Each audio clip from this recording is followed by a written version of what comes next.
শান্ত স্নিগ্ধ সুপ্রভাতে দেখুন পাখিদের কলকাকলিতে মুখরিত আমাদের প্রকল্প অফিসের অফিস প্রাঙ্গণ এবং এই ছোট্ট বানি র্যাবিট খরগোশের বাচ্চাটি খেলাধুলা করছে। সে সারাক্ষণ আমাদের প্রকল্প অফিসে চারিদিকে ঘোরাফেরা করবে এবং এভাবে খেলাধুলা করবে, আমাদেরকে আনন্দিত করবে। তার এই ছুটে চলা, তার ঘাস খাওয়া, তার এই যে দুরন্তপনা, এই দুষ্টুমিগুলো আমাদেরকে খুবই আকর্ষিত করে।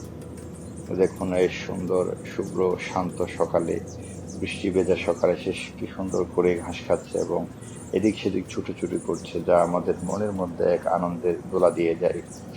এই ধরনের সুন্দর পরিবেশ আমরাও চাইলে আমাদের পরিবেশকে এভাবে সুন্দর করে গড়ে তুলতে পারি, যা আমাদের মন ও মানসিকতাকে আরো প্রশস্ত এবং আমাদের মনের উদারতাকে আরো বড় করে তুলবে।